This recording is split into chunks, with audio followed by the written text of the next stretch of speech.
Joining us now are two individuals on the other side of this debate, LGBTQ plus rights advocate Chasten and Trevor Project CEO Amit Paley. Amit, first, thank you both for joining us. Amit, you just heard him say, shame on you, stop lying. He called the critique of the bill a fear-mongering effort. What's your reaction to that? Well, what we're advocating for is what I hope all Americans and everyone in Florida could agree with, which is that we want to create spaces of love and acceptance and affirmation for all young people, including LGBTQ young people.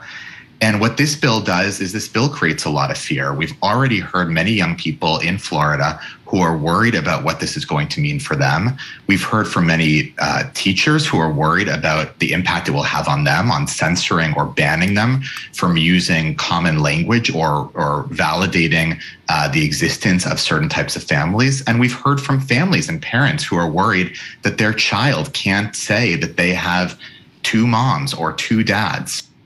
And Chasten, what have the last few weeks been like as you've seen this play out in Florida from afar? You know, as a recent father, I've been thinking a lot about what it would be like to be living in the state of Florida as an LGBTQ family. I think this bill is vague on purpose because it is trying to silence or push families, students, and LGBTQ individuals back into the closet.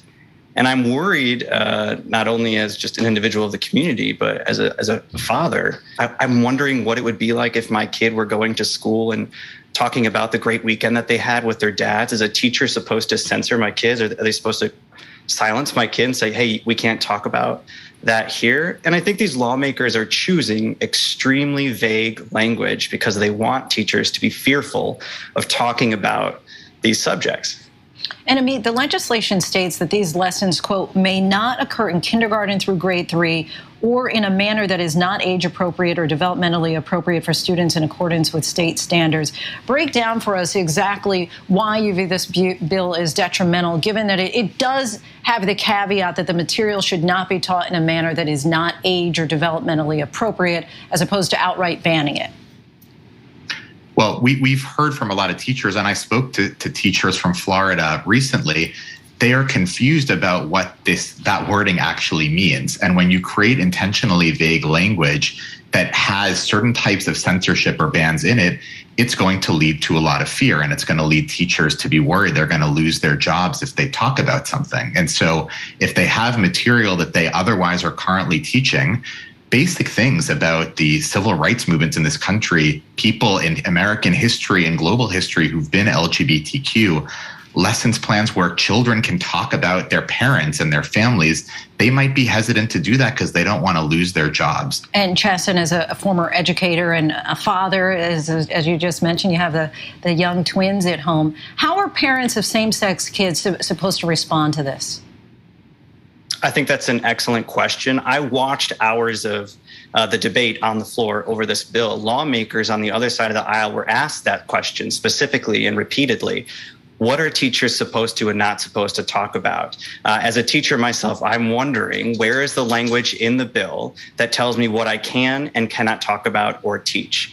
This is, again, why they want extremely vague language. The other side of the aisle was asked to add an amendment to make this an anti-sex education bill, which they repeatedly said we should not be teaching this in the classroom. There already exist laws in the book, on the book in Florida that prevent that kind of instruction. So as a teacher, I'm very confused about the purpose of this bill. And Amit, large companies have been criticized, as you know, including our parent company, for not coming out more strongly against the bill. What would you like to see companies do? We'd like to see more companies, and we'd like to see everyone, individuals and groups, speak up in support of LGBTQ young people. This is a very scary time to be an LGBTQ young person with this bill in Florida. People are calling it Don't Say Gay, but it's more than just gay young people. We're talking about trans young people, all LGBTQ young people. There is so much fear and anxiety, and so we hope that people in positions of power can send a clear message to all young people that they are deserving of love and respect, regardless of their sexual orientation, and that they should feel safe being who they are and being accepted by others. Amit Paley, Chasten, we thank you both so much for your time. Appreciate you coming on the show.